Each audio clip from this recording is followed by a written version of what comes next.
आपका वापस स्वागत है। मैं Vivek Bindra, founder and CEO बड़ा बिजनेस.com। आज मैं एक सन्यासी के विषय में बात करूंगा। वीडियो थोड़ा अलग होगा, आज डिफरेंट होगा। सन्यासी के जीवन से पावरफुल बिजनेस लेसन्स। ये एक अलग ही सन्यासी है। हिल डिवाइन ग्रेस अभय चरणारविंद भक्ति वेदांत स्वामी श्रील प्रभुपाद। कौन है श्रील प्रभुपाद? ये इस्कॉन के फाउंडर आचार्य हैं। इस्कॉन का नाम तो लगभग पूरी दुनिया ने सुना है, इनका नाम कम लोगों ने सुना है। स्वामी विवेकानंद को तो लोग जानते हैं, लेकिन इनके बारे में कम जानते हैं। आज कुछ ऐसी अद्भुत बातें बताऊंगा, वीडियो से नजर मत हिला दीजिएगा। श्रील प्रभुपाद से आप दुनिया भर के सारे बिजनेस लेसन सीख सकते हैं। आप पंक्चुअलिटी सीखना चाहते हैं, टाइम मैनेजमेंट, लीडरशिप को कैसे तैयार करें, एक इंस्टीट्यूशन को कैसे स्केल करें, बिना पैसे के एक ऑर्गेनाइजेशन को कैसे बिल्ड करें, सस्टेनेबिलिटी कैसे लाएं, प्रोसेस कैसे लेके आए, पीपल स्किल क्या होते हैं, रैपिड एक्सपेंशन, ग्रोथ, स्पीड, ये कैसे आता है। बंगाल में इनका जन्म हुआ था 1896 के अंदर, और इनकी माता का देहांत हो गया था जब ये 14 साल के थे, 1910 में। ये स्कॉटिश चर्च कॉलेज गए थे। यूरोपियन लेड एजुकेशन थी, शुरू से ही बहुत तेज थे। अंग्रेजी में इन्होंने पढ़ाई करी, लेकिन इन्होंने डिप्लोमा या डिग्री जो भी थी ब्रिटिश को रिस्पॉन्ड करते वक्त इन्होंने इंडिपेंडेंस मूवमेंट पर उसको लेने से अस्वीकार कर दिया। गांधी के नॉन कोऑपरेशन मूवमेंट में ये बहुत बड़े कॉन्ट्रीब्यूटर रहे। ये कोई शुरू से सन्यासी नहीं थे। प्रयागराज इलाहाबाद में इनका खुद का फार्मेसी का बिजनेस था, पर 1922 में जब अपने गुरु से मिले, इनके गुरु इनको देख के पहचान गए कि श्रील प्रभुपाद की अंग्रेजी तो इतनी अच्छी है कि जब ये अंग्रेजी में बोलेंगे तो अंग्रेज भी डिक्शनरी खोल करके उस समय समझेंगे कि अंग्रेजी में बोल क्या रहे हैं। तभी इन्होंने प्रभुपाद को एक आदेश दिया, क्या तुम मेरे लिए एक काम कर सकते हो? तुम्हारे को शास्त्रों में मन भी लगता है और अंग्रेजी भी अच्छी है, तुम भगवत गीता के ज्ञान को अंग्रेजी भाषा में पूरी दुनिया तक पहुंचाओ, क्योंकि हमारे शास्त्रों को दुनिया में कोई नहीं लेके जा रहा। दुनिया की किताबें हमारे देश में आ रही हैं। श्रील प्रभुपाद ने उनकी इंस्ट्रक्शन को दिल से लगा लिया। गुरु मुख पद्मा वाक्या चित्ते कौरिया ऐक्या, के गुरु के मुख से निकले हुए वाक्यों को चित्त के साथ एक कर लो। अंग्रेजी में भगवत गीता को ट्रांसलेट करना शुरू कर दिया। बैक टू गॉडेड किताब लिखते, भगवत गीता को ट्रांसलेट करते। लैपटॉप टाइपराइटर नहीं हुआ करता था, कंप्यूटर नहीं होता था, मैनुअली लिखते थे। एक साल लगा करके इन्होंने कई पेजेस के अंदर भर करके भगवत गीता को ट्रांसलेट किया। एक दिन फैक्ट्री से वापस आ रहे थे, अपने घर पहुंचे। जब घर पहुंचे तो ढूंढने लगे कागज कहां हैं सारे। इतनी मेहनत की, कागज इनको मिल नहीं रहे थे, बड़े परेशान थे उस समय। अपनी धर्मपत्नी से पूछा कि वो कहां है जो मैंने भगवत गीता ट्रांसलेट करी। तो अचानक इनकी पत्नी ने जो बोला, इनके होश उड़ गए। इनकी पत्नी ने कहा वो सारे तो मैंने कबाड़ी को बेच दिए। बोलो क्यों बेचे? बोला उसके बदले में मैंने चाय खरीद ली, अंग्रेजों ने बताया चाय पीनी चाहिए। प्रभुपाद को बहुत बुरा लगा। अचानक प्रभुपाद ने उनसे पूछ लिया टी और मी। इनकी पत्नी ने बोल दिया टी। उस दिन उन्होंने अपना घर छोड़ दिया, संन्यास लेने की तैयारी करी।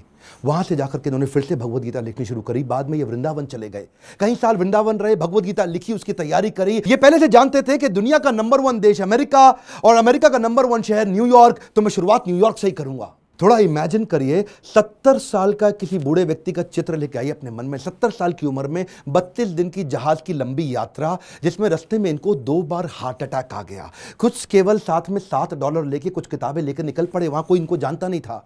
ये जानते थे कि मैं अकेला हूं और मैं सब कुछ नहीं कर सकता। मैं सब कुछ नहीं कर सकता, इसका मतलब ये थोड़ी कि मैं कुछ भी नहीं कर सकता। मैं सब कुछ नहीं कर सकता, इसका मतलब यह नहीं कि मैं कुछ भी नहीं कर सकता, क्योंकि मैं कुछ कर सकता हूं तो मैं कुछ कर लूंगा, और कुछ कुछ कर करके मैं सब कुछ भी कर दूंगा। और वो हिम्मत लेकर के निकल पड़े। वहां पहुंचे टॉम्स्किन स्क्वायर पार्क न्यूयॉर्क के अंदर। उन दिनों वियतनामीज और यूएस का वॉर चल रहा था, जिसके कारण वहां बहुत हिप्पीज आ गए थे। हिप्पीज वो हुआ करते थे जो सड़क पर लेट करके इलिसिट सेक्स करना, नशा करना, वहीं पर नंगे लेटे रहना, 2-2, 4-4, 6-6 महीने तक नहाना नहीं। हिप्पीज ने एक्चुअली डिफाई कर दिया अमेरिका को। अमेरिकन सरकार परेशान थी कि ये लोग अपना घर छोड़ चुके हैं, पूरी तरह स्वतंत्र हो चुके हैं और कुछ भी कर रहे हैं। इन्होंने सोचा क्यों ना इन्हीं के साथ शुरुआत किया जाए। सबसे डिफिकल्ट मैन पावर को उन्होंने कल्टीवेट करने का कोशिश किया, उनको डायरेक्शन दिया ताकि मैं कमिटमेंट ले सकूं। धीरे धीरे उनके लिए कीर्तन करना शुरू कर दिया। इनका रूल क्या था? करेक्शन नहीं, मेडिटेशन। एक बार मेडिटेशन करा के इनको करेक्शन दूंगा बाद में, पहले मेडिटेशन बाद में करेक्शन। और वहां जो हिप्पी हुआ करते थे वो उनकी सुनते नहीं थे, बेइज्जती करते थे, इनके ऊपर सिगरेट का धुआं फेंक देते थे, इनको टॉयलेट की लंबी लाइन में पीछे धक्का मार के खड़ा कर देते थे, इनका सामान चोरी कर लेते थे, इनकी बेइज्जती करते थे। पर प्रभुपाद उनके लिए फिर भी भोजन बनाते थे, उनको सुबह शाम भगवत गीता पे कथा सुनाया करते थे, उनके साथ बैठ के कीर्तन करते थे। उनको धीरे धीरे मजा आने लगा। प्रभुपाद ने एक दिन उनसे पूछा तुम नशा क्यों करते हो? तो बोले सर मेरे को ना I want to stay high. मैं नशा क्यों करता हूं? मुझको अच्छा लगता है, I want to stay high. तो प्रभुपाद ने कहा मैं तुमको ऐसा नशा दूंगा which will keep you high forever. उन्होंने बोला ऐसा नशा है आपके पास? बोले वो कौन सा नशा है? बोले हरिनाम का नशा है। मैं तुमको हरि नाम लेना सिखाऊंगा, मैं तुम्हें भगवत गीता पढ़ना सिखाऊंगा। अगर तुम कृष्ण के आदेशों को समझ पा गए तो वो सबसे ऊंचा नशा है। जिसको वो नशा लग गया आध्यात्मिक जीवन का, तो भौतिक जीवन के नशे उसके सामने बहुत छोटे पड़ जाएंगे। धीरे धीरे लोगों ने उनकी बात सुननी शुरू करी। ये लोग अपना घर बार पहले ही छोड़ चुके थे। प्रभुपाद को समझ में आ गया ऐसी मैन पावर जिसका कहीं दुनिया में अटैचमेंट नहीं, उनको कल्टीवेट कर गया तो ये मेरे मूवमेंट को पूरी दुनिया में फैला सकेंगे। ये अंग्रेज है और अंग्रेजों की बात पूरी दुनिया जानती है, इसीलिए हंट द राइनोसरस अगर शिकार करना है तो गेंडे का शिकार करो। प्रभुपाद ने सबसे कठिन मुद्दा उठाया और उसके बाद अमेरिका की सरकार भी प्रभुपाद को धन्यवाद करती थी कि तुमने ऐसे लोगों को नशा छुड़वा दिया। वो सारे हिप्पी हैप्पी बन गए। क्या कमांड, दोबारा सुनिए, हिप्पीज को हैप्पी बना दिया इन्होंने। कैसे हैप्पी बनाया? उनको गुलाब जामुन बना बना के अपने हाथ से खिलाते थे, उनको कथा सुनाते थे और धीरे धीरे उनका हृदय में परिवर्तन आया। और वहीं से प्रभुपाद ने, ये लीडर्स ऑफ लीडिंग लीडर थे प्रभुपाद, मेरी बात सुनिए, एम्पावर करते थे, लीडर्स ऑफ लीडिंग लीडर। इतना विश्वास डाला उनमें, इतना ट्रस्ट डाला उनमें कि उनको बोला यहां से तुम मेरे सारे शिष्य बन चुके हो। 10,000 शिष्य उन्होंने बनाए धीरे धीरे करके यूएस के अंदर। 2 को उन्होंने भेजा यूरोप में, 2 को भेजा अफ्रीका, फिर 2 को ऑस्ट्रेलिया, फिर 2 को रशिया, फिर 2 को इंडिया। ऐसा करते करते उन्होंने सब जगह लोगों को अलग अलग भेजा और बोला अब इस भगवत गीता को तुम लेके जाओ। मैंने तुमको सिखाया, अब तुम दूसरों को सिखाओ। 1965 से 1977 तक लगभग 11-12 साल इन्होंने पूरी तरह अपने आप को झोंक दिया। पैसे की कमी थी इनके पास, सोचा पैसा नहीं है तो अगरबत्ती, पूजा में काम आने वाली अगरबत्ती का बिजनेस इन्होंने अपने शिष्य को करना समझाया। लगभग 3 सालों के अंदर $1 मिलियन का रेवेन्यू आना शुरू हो गया अगरबत्ती के बिजनेस से।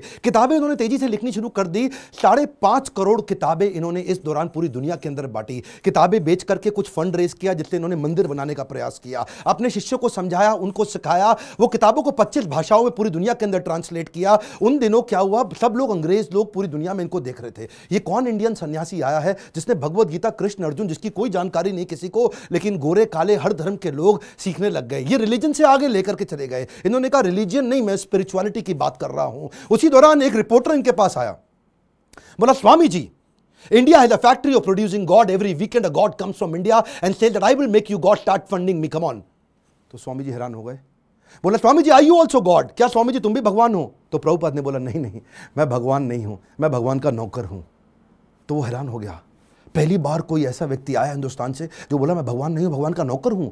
तो प्रभुपाद ने बोला नहीं, मुझसे गलती हो गई, मैं भगवान का नौकर भी नहीं हूं, मैं भगवान का नौकर बनने का प्रयास कर रहा हूं। I am all a servant of God, but it is for you to recognize. सारे अमेरिका के अंदर अखबारों में छप गया कि पहली बारी कोई ऐसा इंडियन आया जो बताता है I am trying to become servant of God, I am not God. उन्हीं दिनों हेनरी फोर्ड के पोते एल्फ्रेड फोर्ड इनसे मिलने के लिए आए।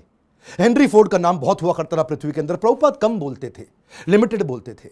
जब एल्फ्रेड फोर्ड इनसे मिलने आए तो प्रभुपाद ने केवल उनसे एक ही क्वेश्चन पूछा, where is Henry Ford now? अब हेनरी फोर्ड जीवित नहीं थे, बस केवल उनकी आंखों में आंख डाल के प्रश्न पूछा।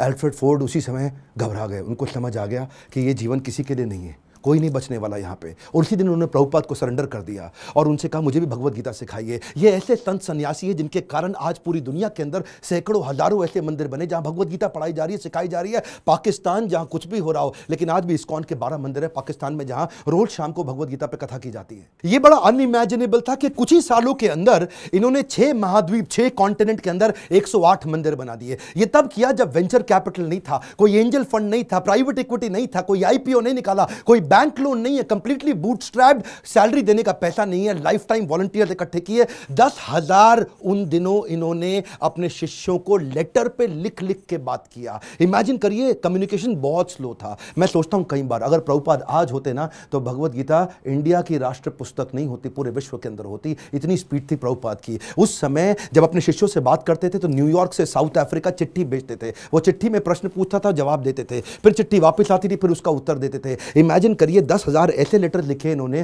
कितना समय की कमी रहा होगा। इनके इतने सारे philosophical issues, managerial issues, personal issues, professional issues, सब पे गाइड किया करते थे। व्हाट्सएप नहीं था, कम्युनिकेशन नहीं था, वहां पे फ्लाइट तेज नहीं जाती थी। बावजूद उसके इन्होंने 12 साल के अंदर 15 बार पूरी पृथ्वी का भ्रमण किया। एक बात समझिए, sales is not about selling, it is about building trust in education. Building trust in education. विश्वास बढ़ाओ, एजुकेट करो, विश्वास बढ़ाओ, एजुकेट करो। दुनिया भर में इतना विश्वास बढ़ा दिया, एजुकेशन बढ़ा दिया भगवत गीता के बारे में कि बीटल्स जो उस समय बहुत फेमस हुआ करता था, बीटल्स के जॉर्ज हैरिसन ने अपना 70 एकड़ का फार्म वॉटफोर्ड में लंदन के नजदीक इनको डोनेट कर दिया। वो इनका शिष्य बन गया और अपने रॉकस्टार गानों के साथ साथ कीर्तन करने लग गया, हरे कृष्णा। उन्हीं दिनों प्रभुपाद जी साथ साथ इतनी किताबें लिखना चाहते थे, जानते थे मैं बूढ़ा हो गया हूं, सारी चीजें लिख के चला जाऊं ताकि लोग उसको आसानी से फॉलो कर सकें। उन्होंने खुद से लिखना बंद कर दिया, डिक्टाफोन ले लिया। डिक्टाफोन जानते क्या होता है? उस पर ये रिकॉर्ड करते थे और चलते चलते रिकॉर्ड करते थे, बैठे बैठे रिकॉर्ड करते थे। 24 घंटे में से 22 घंटा सेवा करते थे, 2 घंटा आराम करते थे। अनइमेजिनेबल है, मैं थोड़ा आपको बता रहा हूं फिर से, इसको मत मिस करिएगा। 24 में से दुनिया जानती है प्रभुपाद 22 घंटा सेवा करते थे, 2 घंटा रात को 10 से 12 तक आराम करते थे, रात को 12 से सुबह 4 बजे तक किताबें ट्रांसलेट किया करते थे, क्योंकि इनके गुरु का आदेश था किताबें ट्रांसलेट कर करके रिकॉर्ड करते थे उसको, जानते थे मैं लिखूंगा, टाइप करूंगा, टाइम लगेगा। शिष्यों को बोलते थे तुम रिकॉर्डिंग को सुनो, उसको टाइप करो। उसी समय टेक्नोलॉजी का इस्तेमाल करते थे। डिक्टाफोन के बाद माइक्रोफोन आया, माइक्रोफोन पे करने लगे। सुबह की साधना करते, मंदिर में मंगल आरती करने के बाद, जब करने के बाद जब बाहर वॉक करने निकलते, 1 घंटा वॉक करते, शिष्य को साथ में लेते, उस समय फिर से ट्रांसलेट करते। शिष्य माइक पकड़ के चलते रहते, ये मॉर्निंग वॉक पे फिर से ट्रांसलेट करते। जानते थे इनके पास समय कम था। प्रभुपाद ने अपने 12 साल के अंदर वो काम किया जो कि बिल्कुल अकल्पनीय है। इसमें मैं आपको एक बात सिखाना चाहता हूं, इसको बोलते हैं EFA, elephantine focused advantage. Elephantine focused advantage, इसको बोलते हैं अव्यर्थ कालत्वम। संस्कृत का शब्द है अव्यर्थ कालत्वम, यानी कि इतना सा भी समय वेस्ट नहीं करना। ऑब्सेसिव अटेंशन टू डिटेल, और इसको क्या कहते हैं OAD, obsessive attention to detail. हाथी के बराबर हाथी शब्द इस्तेमाल किया गया, एलिफेंटाइन फोकस, जो कि लगना चाहिए आपको बहुत भयंकर फोकस है ये। मेरा एक दोस्त है, वो मुझे क्या कहता है कि यार विवेक, मेरे को 12 साल लग गए एक फैक्ट्री को 2 फैक्ट्री बनाने में। सुनिएगा, 12 साल लगे एक फैक्ट्री को 2 फैक्ट्री बनाने में, जिसमें मैंने बहुत पैसा लगाया। प्रभुपाद बिना पैसे के एक मंदिर को 108 मंदिर बना दिया 12 साल के अंदर। ये किया कैसे? बिना तनख्वाह दिए। मैं इतनी तनख्वाह दे रहा हूं, लोग काम नहीं कर रहे, ये बिना तनख्वाह के लोगों से इतना काम करा लेते हैं। इसी को बोलते हैं कि वैकुंठ से जब व्यक्ति आता है और ऐसी लीडरशिप बिल्ड करता है, ऐसी लीडरशिप वाला व्यक्ति इतना एम्पावर कर देगा कि एक ऑर्डिनरी आदमी से एक्स्ट्रा ऑर्डिनरी काम करा जाएगा। जब जेब में पैसा हो तो स्पीड आ जाती है। सुनिएगा ध्यान से, जब जेब में पैसा हो तो स्पीड तो आ ही जाती है, लेकिन प्रभुपाद की जेब में पैसा नहीं था। ये थोड़ा सा अनइमेजिनेबल केस स्टडी है कि लो कॉस्ट हाई स्पीड। सुनिएगा ध्यान से, बिना पैसा लगाए लो कॉस्ट पे हाई स्पीड कैसे बिल्ड करें? इसका तरीका क्या है? अर्जेंसी और पीपल स्किल। प्रभुपाद अद्भुत व्यक्ति थे। अर्जेंसी और पीपल स्किल। शिष्य तंग करते थे, शिष्य गलतियां करते थे, प्रभुपाद टॉलरेट करते थे पीपल स्किल के साथ में। शिष्य इनको बहुत दुखी करते थे, प्रभुपाद टॉलरेट करते थे पीपल स्किल के साथ में। स्पीड बनाए रखी पीपल स्किल के साथ में। लोग दुखी भी नहीं होते थे, स्ट्रेस भी नहीं होते थे, क्योंकि प्रभुपाद प्रेम इतना देते थे। उनका प्रेम एक समुद्र की तरह था। श्री गुरु करुणा सिंधु, ऐसा करुणा का सिंधु सागर थे ये। इन्होंने एक बार जब ये अपने शिष्य को लेकर के रथ यात्रा ज्वाइन करने गए जगन्नाथपुरी के अंदर, तो वहां पे मंदिर के अंदर अंग्रेजों को जाना मना है। हिंदू मंदिर है, वो कहते हैं अंग्रेज को, लोगों को हम नहीं क्रिश्चियंस को अंदर जाने देंगे। प्रभुपाद ने बोला अगर तुम मुझे जगन्नाथ जी के दर्शन करने नहीं जाने दोगे, मैं जगन्नाथ जी को पूरी दुनिया में ले जाऊंगा। उसके बाद उन्होंने रथ यात्रा करनी शुरू करी और वहां से पूरी दुनिया में रथ यात्रा का प्रचलन चालू हो गया। प्रभुपाद वो पहले व्यक्ति थे जिन्होंने आज पूरी पृथ्वी पर रथ यात्रा और जगन्नाथ जी के दर्शन कराने शुरू किए। यहां पे ये रुके नहीं, इसके बाद उन्होंने सोशल और चैरिटेबल काम भी किए। World largest vegetarian food relief program शुरू किया जिसका नाम है food for life. Sunday feast, ये दुनिया भर के अंदर हजारों मंदिरों के अंदर रोज शाम को हजारों लोगों को फ्री में खाना बढ़ता है। इंडिया में मिड डे मील की स्कीम को एक्वायर कर लिया उन्होंने, सरकार की स्कीम को। इस्कॉन ने क्या किया, आज आपको जान के हैरानी होगी, बुद्धि चकरा जाएगी। 14 लाख गरीब बच्चों को रोज मिड डे मील का भोजन आज इस्कॉन अपने मंदिर से बना करके भेजता है। Can you imagine? 14 लाख बच्चों को कभी अपने आप को पॉपुलराइज नहीं किया, कभी अपनी इन्होंने गाथा नहीं गाई, कभी अपने आप को भगवान नहीं बताया, कभी अपने आप को अपनी तारीफ नहीं करी, अपनी सेवाओं को आगे रखा और बिना प्रमोशन के किसी को कभी प्रमोट नहीं किया। जानते हैं अमेरिका के अंदर भी आपको तो मालूम है स्टीव जॉब्स का स्टैनफोर्ड यूनिवर्सिटी का वो लेक्चर, जहां पे उसने खुद ही माना था कि मैं रोज, मेरे पास पैसा नहीं हुआ करता था, एक खाना खाने के लिए एक बार का 7 मील पैदल चल के हरे कृष्णा मूवमेंट पे फ्री का खाना खा के आया करता था। I would walk the 7 miles across town every Sunday night to get 1 good meal a week at the Hare Krishna temple. वैसे एक बात बताऊं, सुषमा स्वराज बोल बोल के थक गई थी कि भगवत गीता को राष्ट्रीय पुस्तक घोषित कर दो, श्रीमद् भगवत गीता को राष्ट्रीय पुस्तक घोषित किया जाए। आज ये प्रभुपाद के चलते न्यू जर्सी की सेटन हॉल यूनिवर्सिटी के अंदर भगवत गीता को कंपलसरी कर दिया। हरे कृष्णा मूवमेंट से भगवत गीता को लेके कैम्ब्रिज इंटरनेशनल यूनिवर्सिटी यूके के अंदर 2020 से वहां पे भी किताबें कंपलसरी कर दी कि भगवत गीता सिखानी चाहिए। क्यों? क्योंकि ये आपको वैल्यूज देंगी, मोरालिटी देंगी, कैरेक्टर देंगी, एथिक्स देंगी, प्रिंसिपल देंगे, ताकि आप एक इंसान को मजबूत बना सको। बहरहाल उनके पास समय कम था। 1977 में जब वो शरीर छोड़ने वाले थे, उनका वजन आधा हो चुका था। इतने पतले, इतने कमजोर हो चुके थे कि उनके शरीर पे स्किन बची नहीं, हड्डियां और नसें बची थी। जब डॉक्टर भी मिलना आता था ना, उसकी भी बुद्धि चकरा जाती थी कि मैं कैसे दबाऊं, कहीं ऐसे नसों से हड्डी में लुक चुप के दर्द ना होने लग जाए इनको। शिष्य लोग आसपास देखते थे डॉक्टर का मुंह कितना इंच खुला हुआ है, ऐसा ऐसा। डॉक्टर हैरान होता था, इंच नापते थे ऐसा कि ये कैसा व्यक्ति कर रहे हैं। इस समय कॉन्शियसनेस को बिल्ड करना पॉसिबल ही नहीं है। प्रभुपाद के सारे ऑर्गन्स काम करना बंद कर चुके थे, उनकी उम्र बहुत ज्यादा हो चुकी थी, लेकिन उस समय डेथ बेड पे, क्षमा चाहता हूं गलत शब्द यूज कर रहा हूं, ऐसे लोगों की कभी डेथ नहीं होती, लेकिन उस समय उस बिस्तरे पे भी लेट करके प्रभुपाद शरीर छोड़ने से पहले भी ट्रांसलेट कर रहे हैं भागवतम को कि मेरे जाने से पहले मैं अपने गुरु के आदेश को पूरा करके जाऊं। अद्भुत। डॉक्टर बोला संभव ही नहीं है, यह बिल्कुल पॉसिबल नहीं है। So, if we have the chance of association with devotees, जानते हैं ये प्रभुपाद ऐसे व्यक्ति थे, जाने से पहले इन्होंने पूरा मैनेजमेंट मैनकॉम, कॉर्पोरेट्स के अंदर ना मैनकॉम होता है, मैनकॉम का मतलब क्या है, मैनेजमेंट कमिटी। तो प्रभुपाद चाहते थे मैं इसको फैमिली रन बिजनेस की तरह ना चलाऊं, इसको इतना प्रोफेशनल कर दूं, जैसे बड़े कॉर्पोरेट्स होते हैं वो फैमिली की तरह नहीं चलते, प्रोफेशनल तरीके से चलते हैं। उन्होंने एक मैनेजमेंट कमिटी बनाई, 12 लोगों की लीडरशिप तैयार करी, बोला जो भी डिसीजन होगा, जो भी पॉलिसी होगी, ये 12 लोग मिलकर के करेंगे ताकि कभी भी करप्शन ना लेकर के आए। जब भी अकेले का खुद का बिजनेस होता है तभी करप्शन आता है। कई ऐसे गुरुजी हैं जिनके बेटे भी अपने आप गुरु बन जाते हैं, उनके बेटे भी अपने आप गुरु बन जाते हैं। यहां पे केवल काबिल व्यक्ति को गुरु बनाया जाता है, यहां पे गुरु को नहीं प्रमोट किया जाता, यहां भगवत गीता को प्रमोट किया जाता है। एकर्स ऑफ एकर्स प्रॉपर्टी बना ली प्रभुपाद ने, लेकिन अपने बच्चों के नाम पे एक प्रॉपर्टी नहीं करके गए, सब कुछ सोसाइटी के नाम पे कर दिया। प्रभुपाद कहते थे कि बिलीफ स्पिरिचुअल होगा और बिहेवियर प्रोफेशनल होगा। सिस्टम सुनिए, कम ऑन, बिलीफ स्पिरिचुअल होगा और बिहेवियर प्रोफेशनल होगा। वो क्या कहते थे, प्रिंसिपल ग्लोबल ग्लोबल है, ग्लोबल ग्लोबल प्रिंसिपल पूरी दुनिया में एक जैसे होंगे, लेकिन रिसोर्सेज लोकल होंगे। अगर आपको पैसा चाहिए तो लोकल जगह से रेज करो, लोकल जगह पे खर्च करो। पैसा ना इस देश से उस देश जाएगा, ना उस देश से इस देश आएगा। प्रिंसिपल ग्लोबल होंगे और खर्चा रिसोर्सेज लोकल होंगे। यही मैं आपको बताना चाहता हूं, अगर इस प्रकार की लीडरशिप आप बिल्ड कर सके तो आपको जिंदगी के अंदर इसके लिए लीडरशिप क्वालिटी चाहिए, और वही मैं सिखाता हूं अपने प्रोग्राम्स के अंदर। इसको बोलते हैं लीडर, जिससे आप सारे स्पिरिचुअल भी और बिजनेस भी सारे लेसन एक साल ले सकते हो। रियल लीडरशिप वीडियो को डाउनलोड व्हाट्सएप पे करके पूरे देश में पहुंचाइए। स्वामी विवेकानंद को जानते हैं, श्रील प्रभुपाद को भी पहुंचाएंगे पूरी दुनिया के अंदर। भारत रत्न मिलना चाहिए ऐसे व्यक्ति को, ये मेरी आपसे प्रार्थना है। बहुत सीरियस हूं मैं आज, मैं अपने दिल से बोल रहा हूं। आज इनका जन्मदिन है, आज सारे व्हाट्सएप ग्रुप में, सारे फेसबुक ग्रुप में, अपने यूट्यूब चैनल पे इस वीडियो को निकाल के अपलोड करिए, पूरी दुनिया में पहुंचाइए। प्रभुपाद जी के बारे में पता चलना चाहिए। और अगर आपको वीडियो कहीं से मिला है, चैनल सब्सक्राइब करके बेल आइकॉन हिट करिए ताकि ऐसे वीडियो आपसे मिस ना हो सके। मेरे साथ जुड़े रहने के लिए, हर बार वापस आने के लिए आप सबका दिल से धन्यवाद।